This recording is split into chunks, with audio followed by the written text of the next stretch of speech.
नमस्ते आप सभी को। मैं रीना ढिल्लों एक बार फिर से स्वागत करती हूँ आपका अपने यूट्यूब चैनल हिंदी विषय श्रृंखला में। तो भाई आज मैं आपके लिए लेकर आई हूँ यूनिट 10 के नोट्स जो मेरे खुद के बनाए हुए हैं और इनको पढ़ कर के मैंने अपना नेट कई बार क्वालिफाई किया है। तो आप भी कर सकते हैं। आपको और कहीं भटकने की आवश्यकता है नहीं, मेरे साथ बने रहें। और डेली मैं इनसे संबंधित क्लासेस डाल रही हूँ, बोर्ड पे भी पढ़ा रही हूँ, तो आप प्लेलिस्ट में जाकर उनको चेक कर सकते हैं। देखते हैं। ज्ञान स्वयं में वर्तमान है। ठीक है, जो ज्ञान है अपने आप में क्या है, वर्तमान में, वो प्रेजेंट में निवास करता है। मनुष्य केवल उसका आविष्कार करता है। ये किसने कहा है? हमारे स्वामी विवेकानंद जी ने। ठीक है। यूनिट 10 हमारी आपको पता है उच्च शिक्षा प्रणाली से संबंधित है, हायर एजुकेशन, जिनमें हम सब अभी जो नेट जेआरएफ का पेपर वो भी हायर एजुकेशन में ही आता है। ठीक है। तो ये जो कोटेशन है, स्वामी विवेकानंद ने क्या कहा है? ज्ञान स्वयं में वर्तमान है, मनुष्य केवल उसका आविष्कार करता है, उसकी खोज करता है। अधिगम के 4 स्तंभ होते हैं। यूनेस्को के अनुसार अधिगम के 4 स्तंभ निम्नलिखित हैं। पहला क्या आएगा? लर्निंग टू नो, अर्थात जानकारी के लिए सीखना। कि हमें भई इस चीज़ की भी जानकारी होनी चाहिए, उसकी भी जानकारी होनी चाहिए। तो ये सब जो हम करते हैं सीखने के लिए, कि ज़िंदगी में चाहे काम कभी आए ना आए परंतु हमें सीखना ज़रूरी है। तो वो जानकारी के लिए, अपना ज्ञान बढ़ाने के लिए सीखना, लर्निंग टू नो। दूसरा आता है लर्निंग टू डू, कुछ करने के लिए। ठीक है, कुछ करने के लिए सीखना, अर्थात मान लीजिए आप खाना बनाते हैं, तो वो क्या करते हैं? आप अपने घर वालों के लिए खाना बनाते हैं, तो कुछ कर रहे हैं, उसमें खाना बनाने की क्रिया कर रहे हैं, तो उसके लिए सीखना। फिर आता है लर्निंग टू बी, कुछ बनने के लिए सीखना। अब हम जो आपको शिक्षा प्रोवाइड करवा रहे हैं, तो आप कुछ बने। भाई कोई असिस्टेंट प्रोफेसर बनेगा, कोई पीजी टीचर बनेगा, कोई टीजीटी बनेगा। तो इससे क्या होगा? आप कुछ बनेंगे, आपने जो एक अपना उद्देश्य निर्धारित कर रखा है उसको प्राप्त कर पाएंगे। फिर है लर्निंग टू लाइव टुगेदर, ये सामाजिक है। ठीक है, साथ रहने के लिए। सभी को पता है मनुष्य एक सामाजिक प्राणी है, तो वह समाज में रहता है, तो दूसरों के साथ वह अपना कैसा व्यवहार बनाकर रखे।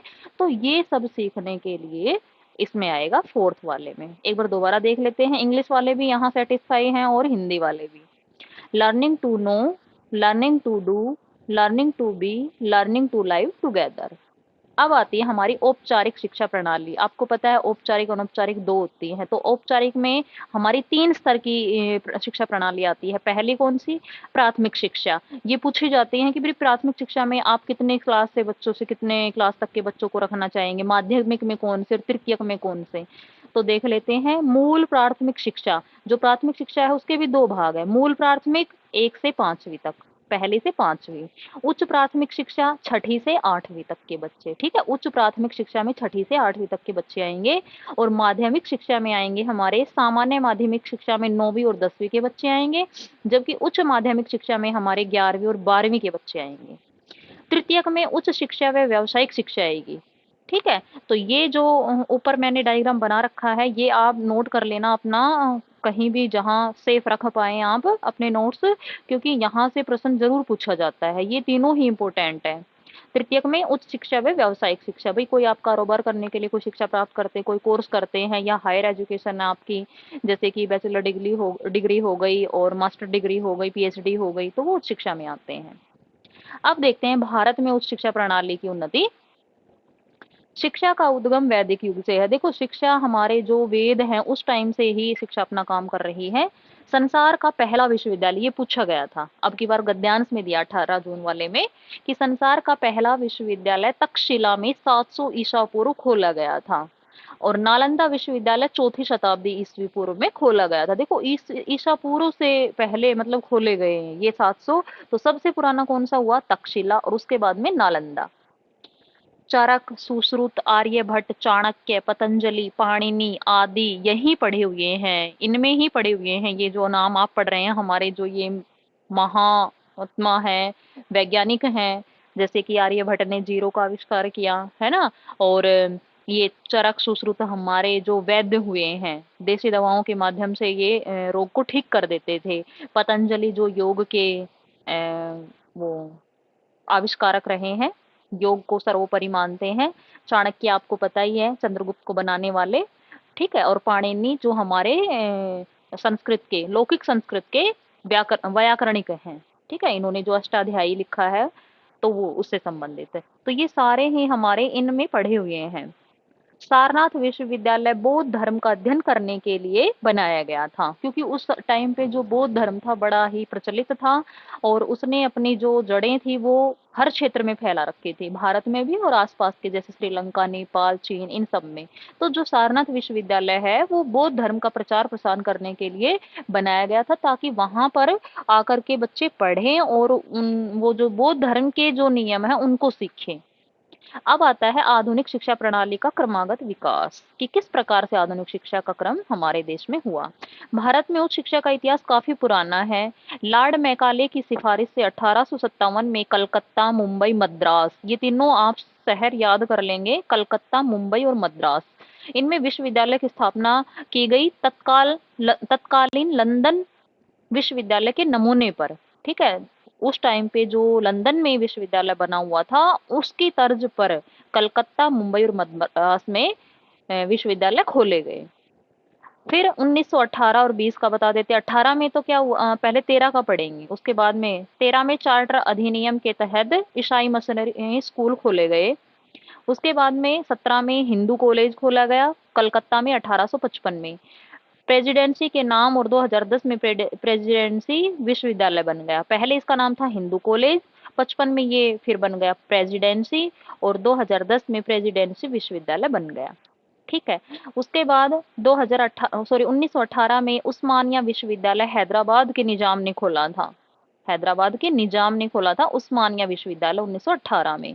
1920 में अलीगढ़ मुस्लिम विश्वविद्यालय सर सैयद अहमद ने खोला था। किसने खोला था? सर सैयद अहमद ने 1920 में अलीगढ़ मुस्लिम विश्वविद्यालय खोला था। तो ये शुरुआती जो बातें हैं वो मैं आपको बता रही हूँ। और यहाँ से हमारा प्रश्न पूछा जाता है, अब की बार भी पूछा गया था, जब आएगा तब मैं आपको बताऊंगी।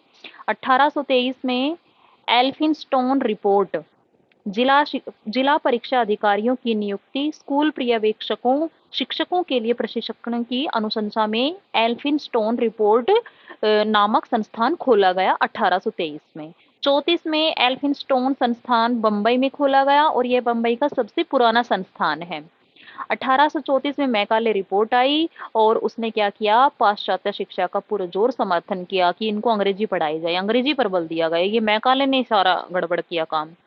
1837 में लॉर्ड विलियम ने 1837 में अंग्रेजी को सरकारी भाषा का दर्जा दिया। देखो कितना, भारत में आकर जिसकी भाषा हिंदी या अन्य जो और भाषा होनी थी, कोई भी हो सकती थी, परंतु वहां पर अंग्रेजी को अपना स्थान दिलवा दिया इसने, लॉर्ड विलियम ने।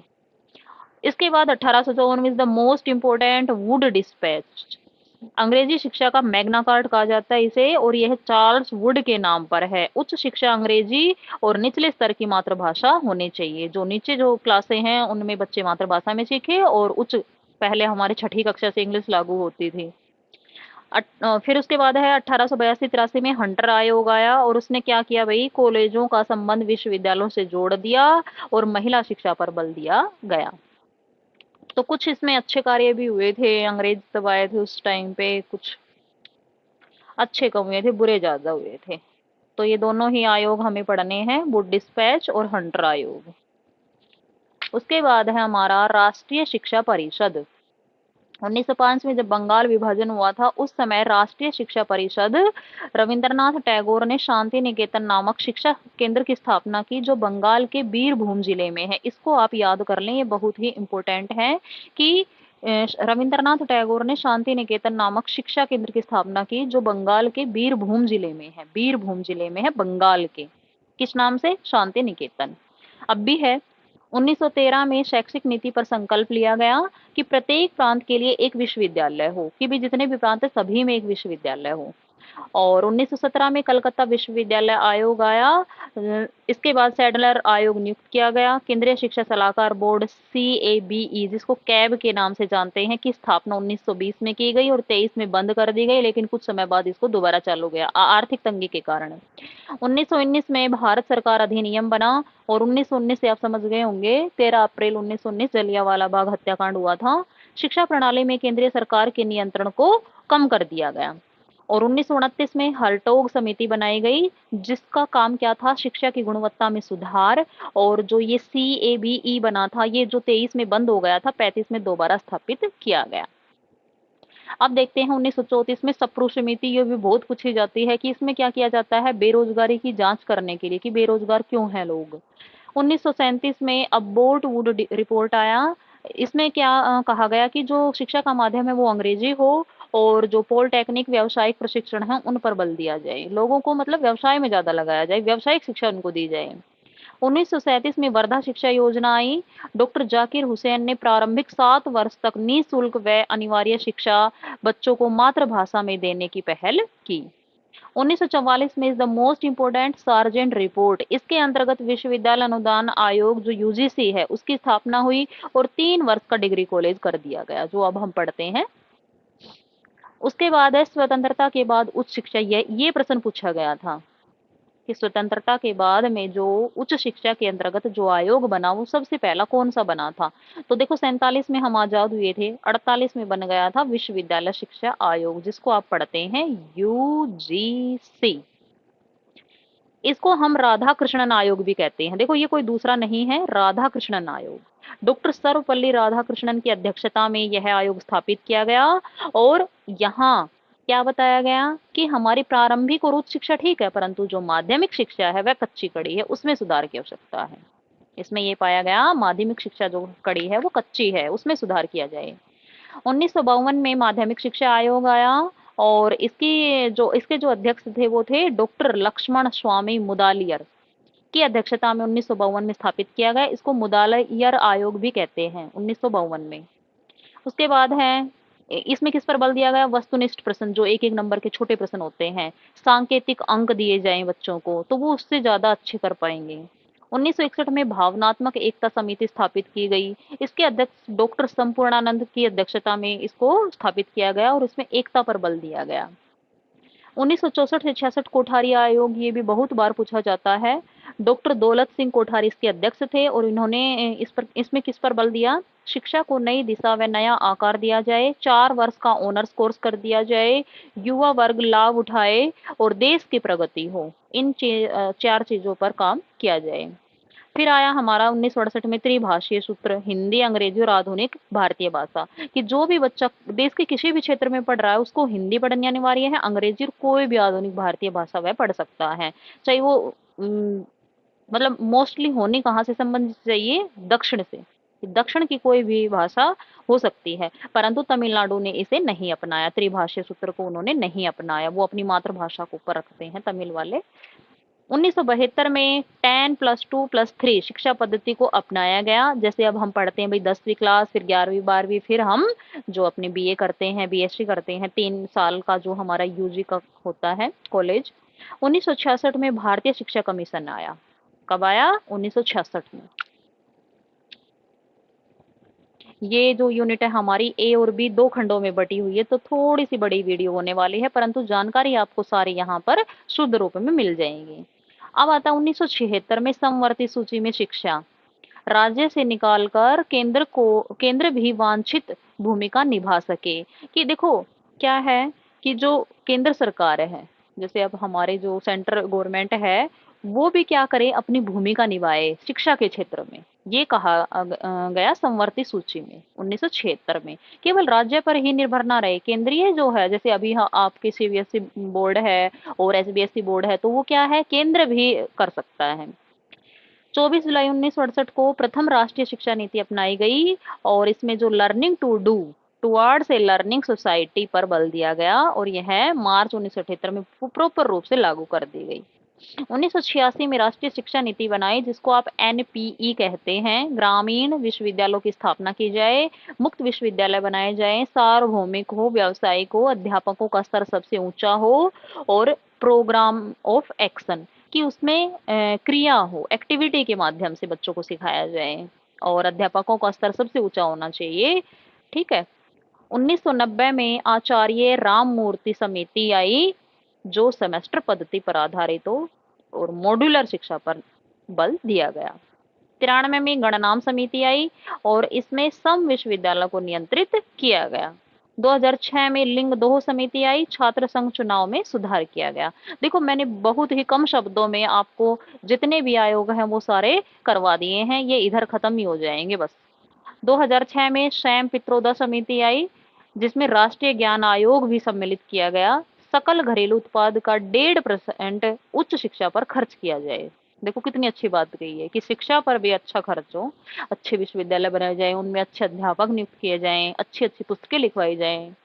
2011 में डॉक्टर अनिल काकोदकर समिति आई और 2012 में के पी पवार समिति आई। 1985 में मानव संसाधन विकास मंत्रालय, जिसको आप MHRD के नाम से जानते हैं, इज द मोस्ट इम्पोर्टेंट, ये आई।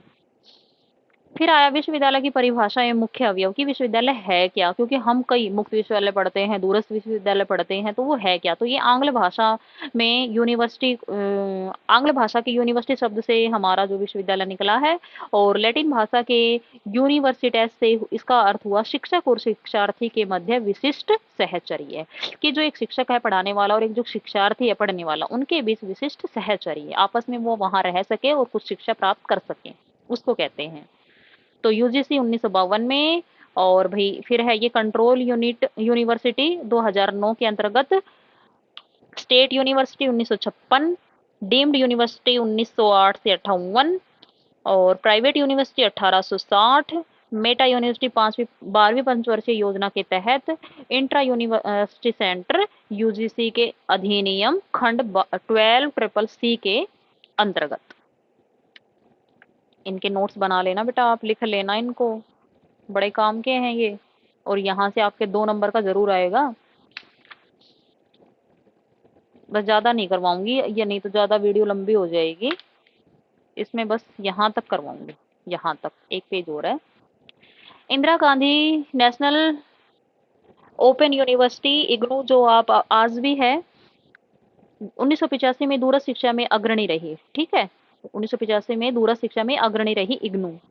कॉमनवेल्थ ऑफ लर्निंग, जिसको कोल के नाम से जानते हैं, COL, 1988 में, और कोल ने एशिया के लिए अपना शैक्षिक मीडिया केंद्र भारत में स्थापित किया। कितनी अच्छी बात है कि पूरे एशिया में भारत में ही ये स्थापित किया गया। उच्च शिक्षा के संवर्धन के लिए मुख्य केंद्रीय योजनाएं हैं, भाई स्वयं है एक तो, SWAYAM, ठीक है, तो ये देख लेते हैं किसके लिए है। Study webs of activity learning for young aspiring mind, मुक्त ऑनलाइन कोर्स, कि इसमें किसी प्रकार का कोई बंधन नहीं है, मुक्त है ये, ठीक है, सभी के लिए, कोई भी यहाँ से शिक्षा प्राप्त कर सकता है। फिर आया GIAN, GIAN, global initiative of academic network, अंतरराष्ट्रीय स्तर का बोर्ड।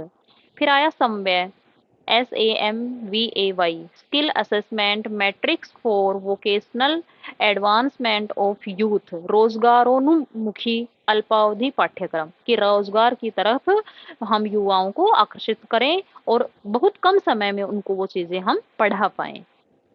फिर आता है हमारा दूरस्थ शिक्षा और वेब आधारित शिक्षा, NPTEL, national programme on technology enhanced learning, e learning की सुविधा 1999 में हो गई थी। फिर आता है हमारा NMEICT, national mission of on education through ICT। ICT हम बहुत अच्छे से पढ़ चुके हैं पिछली यूनिट में। ICT के माध्यम से राष्ट्रीय शिक्षा मिशन, उच्चतर शिक्षा संस्थानों में ICT का लाभ मिले। NKN, नेशनल नॉलेज नेटवर्क, ये आप बिल्कुल याद कर लेना इसको, कि इसकी फुल फॉर्म भी और कब इसका गठन हुआ, तो 2005 में इसका गठन हुआ है। भौगोलिक क्षेत्रों का ज्ञान प्राप्त कर समुच्चय नेटवर्क स्थापित किए गए। फिर है नेशनल जैसे लाइब्रेरी है, तो वहां आप जाकर पढ़ सकते हैं। लाइब्रेरी मतलब इलेक्ट्रॉनिक, जहां आप अपने जो ये लैपटॉप वगैरह से पढ़ सकते हैं। शिक्षण सामग्री की सार्वभौमिक पहुंच, की ये लाइब्रेरी के द्वारा आप कहीं भी बैठकर पढ़ सकते हैं। शाला दर्पण अभिभावकों को स्कूल से जोड़ती है, कि ये कई बार हम जैसे स्कूल में पढ़ाते हैं तो टीचर्स को कहते हैं कि शाला दर्पण आप अपने फ़ोन में डाउनलोड कीजिए, ये एक ऐप है जिससे आपको स्कूल में बच्चे की परफॉर्मेंस कैसी रही है, वो प्रेजेंट है या नहीं, वो सब चीज़ें बताते रहते थे हम इसके माध्यम से, तो बच्चे पर एक तरीके से निगरानी भी रहती है। फिर आता है TEQP, technical education quality programme, 2002 में आरंभ हुआ था। तकनीकी शिक्षा को बढ़ावा दिया गया था, इसमें जो टेक्नोलॉजी पर ज़्यादा बल दिया गया था। तकनीकी शिक्षा और गुणवत्ता में सुधार किया गया, उसके अंतर्गत कई कार्यक्रम बनाए गए। NRP national research professorship professorship है, तो ये आपको पता चल गया होगा भाई, ये अध्यापकों से है, प्रोफेसर से है।